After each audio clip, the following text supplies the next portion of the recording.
The painted wolf, commonly known as the African wild dog, is a unique and remarkable creature. On the one hand, it's Africa's most successful predator. On the other hand, it cares deeply for its family well-being in a tightly knit pack.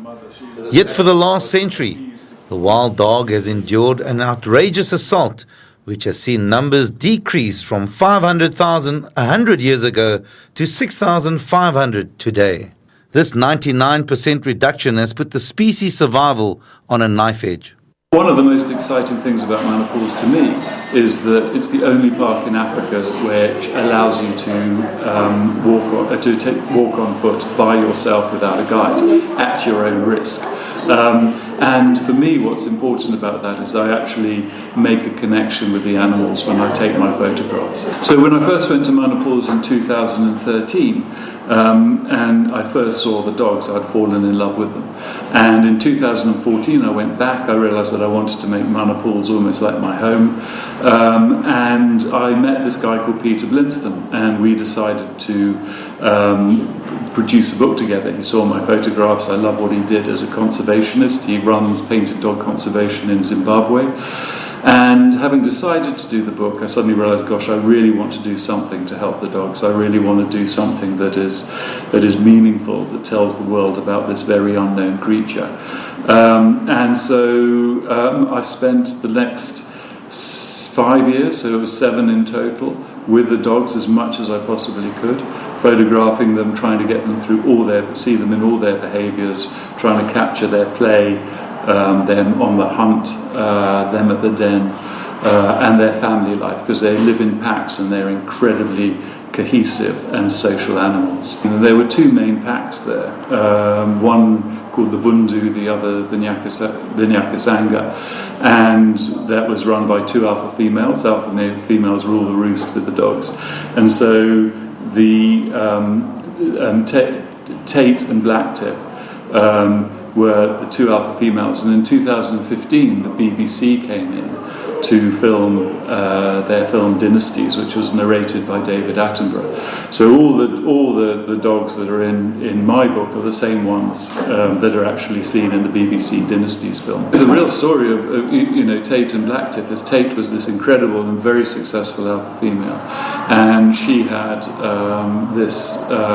one of her daughters, which was born in 2009, called Blacktip, and they were really the dynasty that ruled the floodplains in Manopause.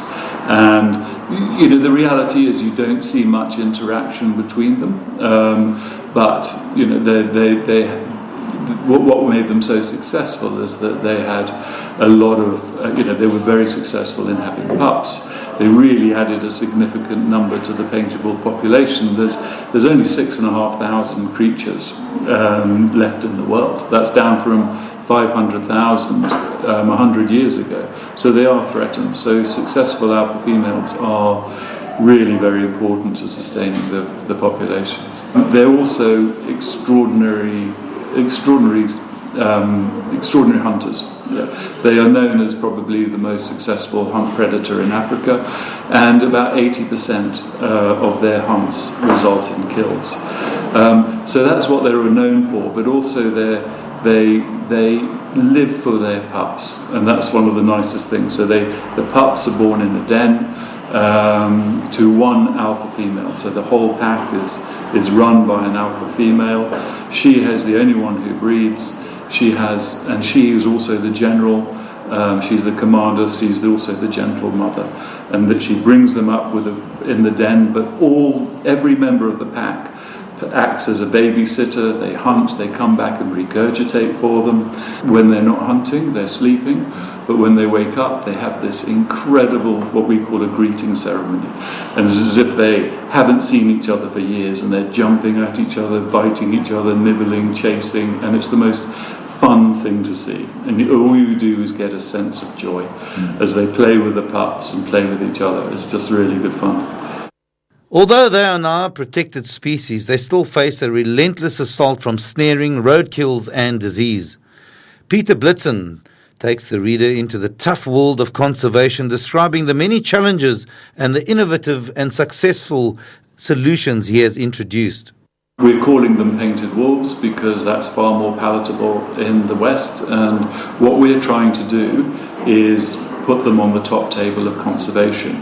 So together with the author Peter Blinston and Diane Skinner, a well-known conservationist, we've set up the Painted Wolf Foundation, and we really wanted this book to benefit the dogs. And so so we decided from the outset that every cent of profit we make goes to the Painted Wolf Foundation to raise awareness of the species and to help those battling in the field to keep them with us. An amazing book of an amazing creature whose survival is severely threatened. A world without wild dogs would be unimaginable. Craig Murray, SABC News, Cape Town.